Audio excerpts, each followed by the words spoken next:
Hello dear students, मैं प्रवीण दुबे प्रगति institute के YouTube channel पर आप सबका स्वागत करता हूं।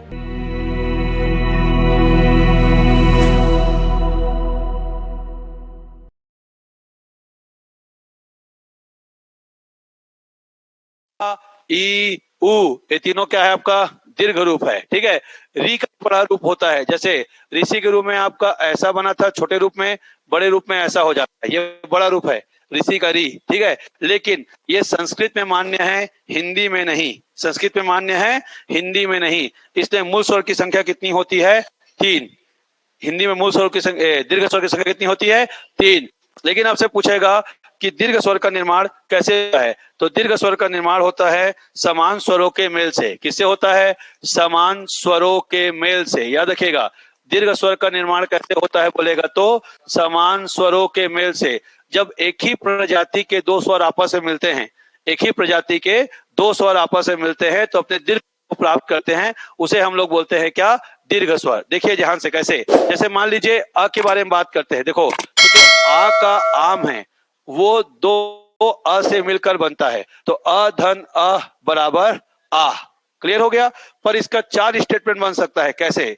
छोटा छोटा बराबर बड़ा, लेकिन यदि छोटा आ बड़ा आ से मिले तो भी क्या बनाएगा? बड़ा। यदि बड़ा आ छोटा आ से मिले तो भी क्या बनाएगा? बड़ा। बड़ा आ बड़ा आ से मिले तो भी क्या बनाएगा? बड़ा। इस तरह से 4 प्रकार से समान स्वर आपस में मिलते हैं। पर देखो, चारों कंडीशन में दोनों तरफ समान स्वर हैं। ठीक है, उसका हर स्वरूप दीर्घ रूप है, पर दोनों एक ही प्रजाति के क्या हैं? स्वर हैं। वैसे ही ई का भी मिलेगा। छोटा ई धन छोटा ई बड़ा ई, छोटा ई धन बड़ा ई बड़ा ई, बड़ा ई धन छोटा ई बड़ा ई, बड़ा ई धन बड़ा ई बराबर बड़ा ई। बनेगा नहीं बनेगा? वैसे ही ऊ का बनेगा। छोटा ऊ धन छोटा ऊ बड़ा ऊ, छोटा ऊ धन बड़ा ऊ बड़ा ऊ, बड़ा ऊ धन छोटा ऊ बड़ा ऊ, और बड़ा ऊ धन बड़ा ऊ बराबर बड़ा। एग्जाम्पल नहीं लिख रहा हूं, पर आ रहा हूं, समझ रहे होगे। वैसे ही ऋषि के री भी मिलकर बनेगा। जैसे छोटा री धन छोटा री बराबर बड़ा री, पर ये संस्कृत में मान्य है, हिंदी में नहीं। हिंदी में एग्जाम्पल बताता हूं। पितृ धन रीढ़, तो इससे शब्द बनेगा पितृण। तो पितृण में ऐसा दो ठो हलवाई का हा बनाएंगे। पहला जो री बनाए वो ये वाला पितृ है, और दूसरा जो री बनाए वो ये वाला री है। ठीक है। लेकिन हम लोग संस्कृत में पितृण लिखते हैं तो भी ऐसे ही लिख देते हैं। सॉरी, हिंदी में हम हिंदी में जब पितृण लिखते हैं तो ऐसा लिख देते हैं, जबकि शुद्ध पितृण आपका ऐसा लिखा जाना चाहिए। 2 बार टमाटर कटा बनेगा री के ऋषि बनाने के लिए। भैया कौन सा चिन्ह है? ऋषि के री, उसे फिर एक बार सी बनाओ, वो हलवाई कहा बन जाता है, तो बड़ा री बन जाता है। पर संस्कृत में मान्य है, हिंदी में मान्य नहीं है। इसलिए हमारा री और री के समान स्वर जो दीर्घ रूप बनता है बड़ा री, वो हिंदी में मान्य नहीं है। इसलिए हमारे में दीर्घ स्वर की संख्या कितनी? 3। कमल, समझ में आ रहा है? तुम्हारा मुंह देख कैसा लगा मेरे को कि तुमको डाउट में हो? डाउट में तो नहीं हो? आगे बढ़ते हैं। दूसरा आता है संयुक्त स्वर। सॉरी, तीसरा तीसरा क्या आता है? संयुक्त स्वर। तो संयुक्त स्वर में कौन कौन आता है? देखो, आपका ये हो गया। अब आता है ए ऐ ओ औ। ये 4 आपका कहलाता है क्या? आपका संयुक्त स्वर। जैसे आपका समान स्वरों के मिलने से क्या बना था? दीर्घ स्वर। समान स्वरों के मिलने से क्या बना था? दीर्घ स्वर। वैसे ही असमान स्वरों के मिलने से, किसके मिलने से? असमान स्वरों के मिलने से। समझो, असमान स्वरों के मेल से, असमान स्वरों के मेल से क्या बनता है रे भाई? संयुक्त स्वर। असमान स्वरों के मेल से क्या बनता है? संयुक्त स्वर। अब देखिए, मेरी बात को ध्यान से समझिएगा। असमान स्वरों में कैसा? देखो, मैं आपको पूरा जोड़ी बना के समझाता हूं। जैसे एड़ी का ए बनाना है तो पहले उसको समझा रहा हूं। एड़ी के ए के लिए कैसा होगा? अनार का आ ई के इमली से मिलेगा तो ए बनाएगा। एड़ी के ए में याद रखना, एक डंडा बस ऊपर होता है। लेकिन अब इसके 4 प्रकार बन सकते हैं। कैसे? छोटा छोटा ई तो भी ए, छोटा आ बड़ा ई तो भी ए, बड़ा आ छोटा ई तो भी ए, और बड़ा आ बड़ा ई तो भी ए। इस तरह से 4 कंडीशन एडी के ए के लिए। समझे? किसी भी कंडीशन में एडी का ए ही बनेगा, आपको चकराना नहीं है एग्जाम हॉल में। क्लियर हो गया? उसी तरह से दूसरा अक्षर क्या है? ऐनक का है। तो ऐनक के ए में कैसा होगा? आपका अनार के अ में एडी का ए मिलेगा तो ए बनेगा। समझ में आया? एडी का ए मतलब दो डंडा ऊपर। अब देखिए, छोटा ए तो बड़ा ए, छोटा ए बड़ा ए तो भी बड़ा ए, बड़ा आ छोटा ए तो भी बड़ा ए, और बड़ा आ धन बड़ा ए तो भी बड़ा ए। समझे? अगर इसको तुम समझ रहे हो तो तुमको स्वर संधि समझने में कोई दिक्कत नहीं होगी। ये आपका दीर्घ स्वर संधि है और ये आपका गुण स्वर संधि और वृद्धि स्वर संधि है। तीन संधि समझने में कोई दिक्कत नहीं होगी, दीर्घ स्वर संधि, गुण स्वर संधि, वृद्धि स्वर संधि। अगर समझ रहे हो और नहीं समझ रहे हो तो फिर संधि में तो समझाना ही पड़ेगा मुझे। समझ में आ रहा है? पर अभी समझिए। उसी तरह से ओ बनेगा कैसे? अ धन उ बराबर ओ। अब चार कंडीशन यहां पर ही बनेगा। अ धन बड़ा उ बराबर ओ, आ धन छोटा उ बराबर ओ, आ धन बड़ा उ बराबर ओ। चार कंडीशन समझ रहे हो भैया? तो अ और ई के मिलने से बनता है ए, आ और ए के मिलने से बनता है, चाहे उसका ह्रस्व रूप हो चाहे उसका दीर्घ रूप हो। आ और उ के मिलने से बनता है ओ, चाहे उसका ह्रस्व रूप हो या दीर्घ रूप हो। आ और उ का चाहे कोई भी रूप मिले, छोटा बड़ा कोई भी रूप मिले, हर कंडीशन में क्या बनेगा? ओ। अब वैसे ही चौथा क्या है आपका? औ। तो अ को यहां पर देखो, अ धन ओ बराबर औ, अ धन औ बराबर औ, आ धन ओ बराबर औ, आ धन औ बराबर औ। ये चार। लेकिन देखो हर कंडीशन में असमान है, अ का ओ के साथ, अ का ई के साथ, अ का ए के साथ, अ का उ के साथ। तो चूंकि असमान मिले हैं, समान समान नहीं मिले हैं, इसलिए क्या कहलाएगा? संयुक्त स्वर। क्या कहलाएगा? संयुक्त स्वर। तो समान स्वरों के मिलने से क्या बनेगा? दीर्घ स्वर, और असमान स्वर या बेमेल स्वर के मिलने से बनेगा क्या? संयुक्त स्वर। कई बार समान की जगह बेमेल लिख देगा, तो कंफ्यूज मत होना ना। तो बेमेल स्वर या समान स्वर मिले तो क्या बनेगा आपका? संयुक्त स्वर। तो ये स्वर का आपका पहला भेद। स्वर का ये क्या हो गया आपका? पहला भेद। तो स्वर का भेद समझ में आ गया सबको? पहला वाला उत्पत्ति का कितना भेद है? तीन। कौन कौन सा? मूल, दीर्घ, संयुक्त। मूल, दीर्घ और संयुक्त। मूल में कितने हैं? चार। दीर्घ में कितने हैं? तीन। और संयुक्त में कितने हैं? चार। ठीक, फिर आगे बढ़ते हैं। इसको पहला खत्म करें। ठीक, दूसरा पेज में आते हैं। देखिए सेकंड बी। बी आपका जो आता है वो है उच्चारण के आधार पर, on the basis of pronunciation. उच्चारण के आधार पर। तो उच्चारण के आधार पर भी होता है स्वर के तीन भेद। उत्पत्ति के आधार पर भी कितने भेद थे? तीन। और आपके उच्चारण के आधार पर भी कितने भेद हैं? तीन। अब देखिए उच्चारण के आधार पर जो तीन भेद है वो कौन कौन सा है?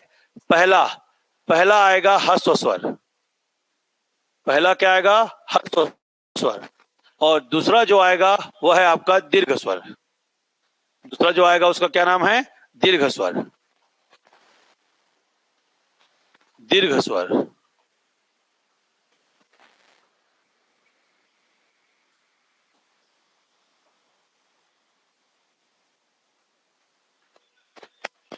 और तीसरा जो आएगा उसका नाम है प्लुत स्वर। तीसरा जो आएगा उसका नाम क्या है? प्लुत स्वर। देखिए ह्रस्व स्वर की संख्या 4, दीर्घ स्वर की संख्या 7। 7 4। तो प्लुत स्वर में कितना है? में कितना है? 0। अभी मैं समझाऊंगा, समझो ध्यान से। अगर किसी स्वर के उच्चारण में एक मात्रा का समय हो, कितने मात्रा का समय? एक मात्रा का समय। यदि किसी स्वर के उच्चारण में एक मात्रा का समय हो तो एक मात्रा का जो समय लगे उसे कहेंगे क्या? ह्रस्व स्वर। क्या कहेंगे? ह्रस्व स्वर। तो इसके अंतर्गत वही जो मूल स्वर है वही क्या है आपका? ह्रस्व स्वर है। मूल स्वर ही हमारा क्या है? ह्रस्व स्वर। क्लियर हो गया? लेकिन जिस स्वर के उच्चारण में दो मात्रा का समय लगे या ह्रस्व की तुलना में 2 गुना समय लगे, वो क्या कहलाएगा? दीर्घ स्वर। इसमें सब आ जाएंगे, आ, ई, उ, ए, ओ, औ, ये सातों आ जाएंगे। ये सातों आपके क्या हो गए? दीर्घ स्वर। अगर ह्रस्व स्वर या दीर्घ स्वर को उनके लगने वाले समय से ह्रस्व या दीर्घ स्वर को 3 गुना या उससे अधिक, 3 गुना से अधिक समय तक उच्चरित किया जाए, अधिक समय तक क्या किया जाए? उच्चरित किया जाए, तो क्या बन जाता है वो? प्लुत। प्लुत का अपना कोई स्वर नहीं है, प्लुत का अपना कोई स्वर नहीं है, उसके प्लुत के हिस्से में 0 स्वर है, लेकिन पूरा ह्रस्व और दीर्घ प्लुत बन जाएगा यदि 3 गुना से अधिक समय तक उसका उच्चारण किया जाए तो। जैसे मान लो आपका ह्रस्व स्वर कौन है? आ। ह्रस्व स्वर कौन है? आ को उच्चारित किया मैं, अब आप प्लुत स्वर हो गया। लेकिन इसी आ को मैंने आपको दीर्घ कर दिया, आ, अब ये क्या हो गया? प्लुत स्वर। तो ह्रस्व या दीर्घ स्वर को यदि 3 गुना से ज्यादा समय तक क्या किया जाए? उच्चरित किया जाए, तो क्या बन जाएगा? प्लुत स्वर। हालांकि प्लुत स्वर में परमानेंट तुमको जो एग्जांपल देके पूछेगा वो ऐसे पूछेगा, ओम, और कई बार इसको ऐसा लिख देगा। ओम आपका प्लुत स्वर का एग्जांपल है, समझ में आ गया? और जो ऐसा एस लिखा है इसको अवग्रह कहते हैं। क्या कहते हैं? अवग्रह। और वो अ का साउंड करता है। किससे साउंड करता है? अ का। ये जो लिखा जाता है ऐसा एस, इसे अवग्रह कहते हैं। और अवग्रह किसका ध्वनि देता है? तो अ का। किसका ध्वनि देता है? तो अ का। याद रहेगा? ये हो गया उच्चारण के आधार पे। कोई डाउट है? पहला हो गया उत्पत्ति के आधार पे, दूसरा हो गया उच्चारण के आधार पे, तीसरा थर्ड टाइप बातें हैं। सी, तीसरा है होठों की आकृति के आधार पे।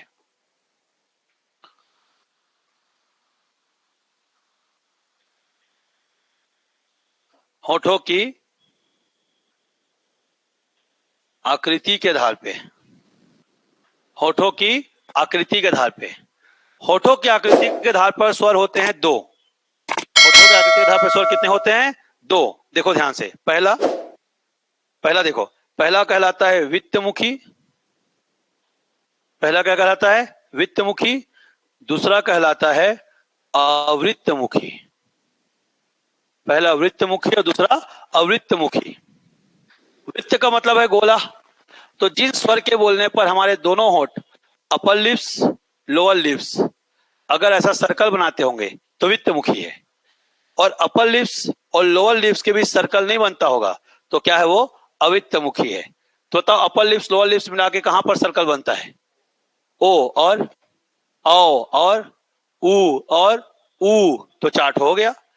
उ, उ, ओ, औ, ये चारों कहलाएंगे वित्तमुखी। चारों क्या कहलाएंगे? वित्तमुखी। चारों को छोड़कर बाकी जितना 7 बच गया वो क्या कहलाएगा? अवित्तमुखी। तो वित्तमुखी संख्या कितनी है? 4। और अवृत्तमुखी स्वर की संख्या कितनी है? 7। अवित्तमुखी संख्या कितनी है? 7। 7 कौन कौन सा? इसको छोड़ के आ, ई, फिर क्या हो जाएगा? ए और री, ये सब मिला के क्या हो गया आपका? अवित्तमुखी। अब जटिलता बढ़ेगी, अब थोड़ा डिफिकल्टीज बढ़ेगी, है ना? तो डिफिकल्टीज बढ़ेगी तो मैं थोड़ा प्राइमरी बात करता हूँ, फिर आज क्लास छोड़ूंगा, मुझे एक जगह जाना है फेस्टिवल में। तो देखिए डिफिकल्टीज पे बात करते हैं, ध्यान से सुनना। हम जब उच्चारण करते हैं मुख का, ध्यान से सुनो, क्या करते हैं? उच्चारण। तो उच्चारण हम मुख से करते हैं, पर मुख से उच्चारण हम तभी कर पाते हैं जब जीभ हमको उच्चारण करने में सपोर्ट करता है।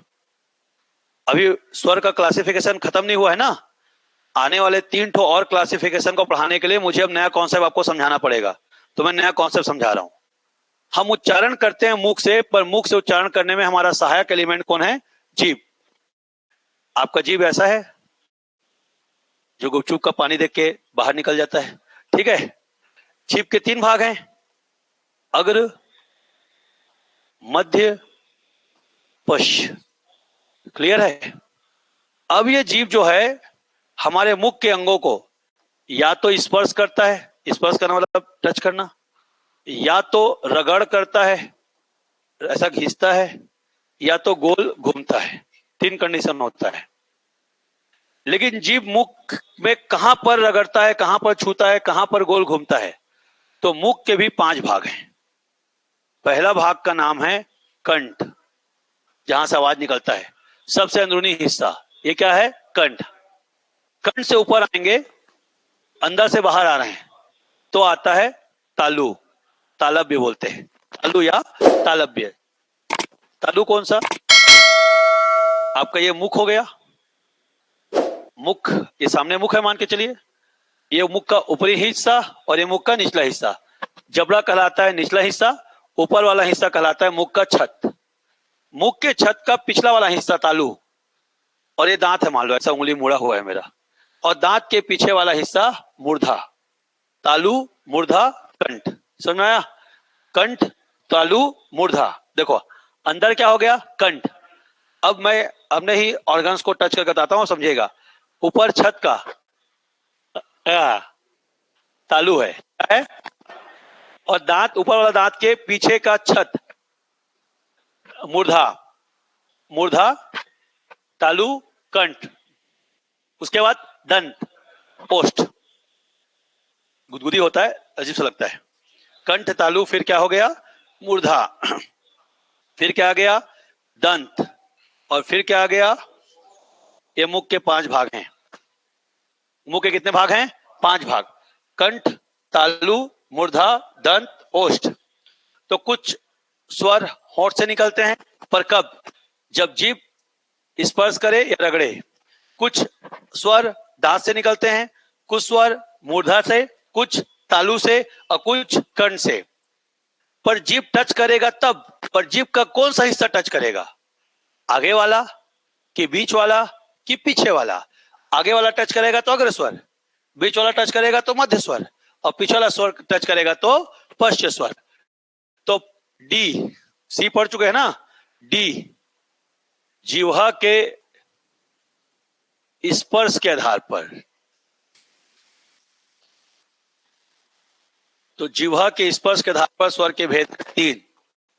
पहला अग्र, दूसरा मध्य, तीसरा पश्च। समझे? अगर जिह्वा का अग्र भाग टच किया तो अग्र, जिह्वा का मध्य किया तो मध्य, और जिह्वा का पश्च भाग किया तो पश्च। आगे बताऊंगा मैं, अगला सुनो। डी के बाद ई। जिह्वा के उठने के आधार पर, जिह्वा के उठने के आधार पर, जिह्वा के उठने के आधार पर चार्ट होता है। पहला संवित्त, दूसरा अर्धसंवित्त, तीसरा अर्धविवित्त, चौथा विवित्त। अब सुनिए क्या कॉन्सेप्ट है। चार्ट होता है शवित्त, अर्धसवित्त, अर्धविवित्त, अर्ध, और लास्ट में आ गया क्या? विवित्त। एक को खुला स्वर, एक को बंद स्वर भी कहते हैं। या जिह्वा के उठने के आधार पर के अलावा अपन बोल सकते हैं मुख के खुलने या बंद होने के आधार पर। मुख के खुलने या बंद होने के आधार पर। ठीक, ध्यान से सुनो। ये मुख है, मुख है, ये छत है मुख का। भाई कंठ एकदम अंदर हिस्सा हो गया, बाहर हिस्सा हो गया। ये मुख है, मुख का छत है। छत का सामने मुड़ा हुआ क्या है? दांत। पहला हिस्सा क्या है मेरा? मूर्धा, और पीछे हिस्सा क्या है मेरा? तालु। ठीक, अब ये मेरा बीच में जो रखा पेन है वो मान लो मेरा जिह्वा है। ये क्या है? जिह्वा। ये ऊपर का छत और ये नीचे का जबड़ा। अब जिह्वा अपने पोजीशन पर नीचे में यहाँ पे फिट है। अब देखो, ये अब मेरा छत है और जीभ उठा और मूर्धा को छुआ, ये पहला पोजीशन। दूसरा पोजीशन, जिह्वा गया मूर्धा से नजदीक है पर तालु से दूर है। 4 कंडीशन को देखो। मूर्धा, तालु। ए पोजीशन है मूर्धा, बी पोजीशन है तालु। स्मॉल ए पोजीशन, मूर्धा से नजदीक, तालु से दूर। मूर्धा से नजदीक, तालु से दूर। स्मॉल बी पोजीशन, तालु से नजदीक, मूर्धा से दूर। 4 कंडीशन। जीव उठ रहा है, अपने पोजीशन पे है और उठ के गया तालु, पहला कंडीशन।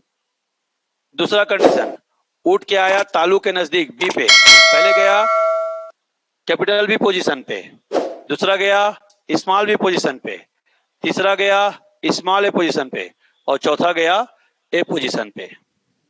अब बताओ, जीव उठ के जब जाएगा ऊपर ऐसा टिल्ट हो गए सबसे तालु में पीछे, पलट के पीछे, तो मुंह खुलेगा कि बंद होगा?